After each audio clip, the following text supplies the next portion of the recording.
உங்கள் இந்த வரவு செலவு திட்டத்தில், மஹிந்த சிறிவர்தன எழுதின வரவு திட்டத்தில் அதை பற்றி ஒன்றுமே கிடையாது.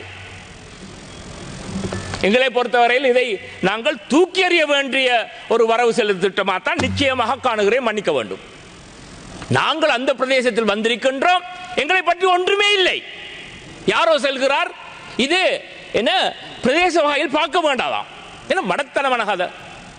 தேசிய வரவு செலவு திட்டத்தில் அவர்களே சொல்கின்ற மாதிரி இவ்வளவு வளங்கள் உள்ள கிழக்கு மாகாணத்தை பற்றி எங்களுக்கு ஒதுக்கப்பட வேண்டிய காசு இந்தியாவுடன் பெற்றுக்கொள்ள வேண்டும் என்று சொல்வது வெட்கம் இல்லையா உங்களுக்கு? கிழக்கு மாகாண முஸ்லிம் மக்களும் தமிழ் மக்களும் சிங்கள மக்களும் உங்களுக்கு எவ்வளவு வாக்கு கொடுத்தார்கள்? எங்களை எங்க போய் யாரிடம் காசு கேட்க சொல்கிறீர்கள்? சும்மா ஒரு ஒரு சாட்டுக்கு அந்த எக்ஸ்பெண்டிச்சர் ப்ரொபோசலில் எழுதி வச்சிருக்கிறீர்கள். அதில் கல்ல டவுன் ஸ்ட்ரீம் டெவலப் பண்ண பற்றி ஒன்றுமே கிடையாது. ஏன்? நாங்கள் என்ன அநியாயம் செய்தோம்? அந்த வெள்ளப்பெருக்கினால் ஏற்பட்ட ஒரு பாலம் உடைந்து விட்டது.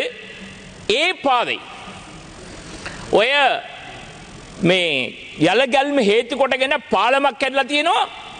ඒ පාලම පිටා තිබෙන්නේ ඒ රූට් එකක්. අර නැගෙනහිර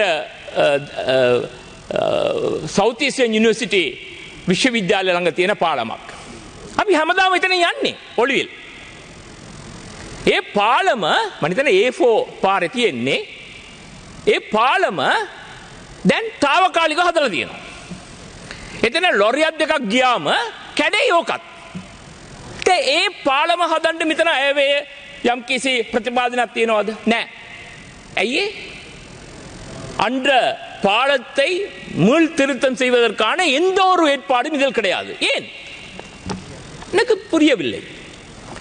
கல்வே டேம் உள்ள ஆகப்பெரிய பிரச்சனை அங்கே இருக்கின்ற அந்த டவுன் ஸ்ட்ரீம் மேனேஜ்மெண்ட் சம்பந்தமாக ஒரு செகண்டரி டேம், இரண்டாம் தர ஒரு டேம் ஒன்று உருவாக்கப்பட வேண்டும்.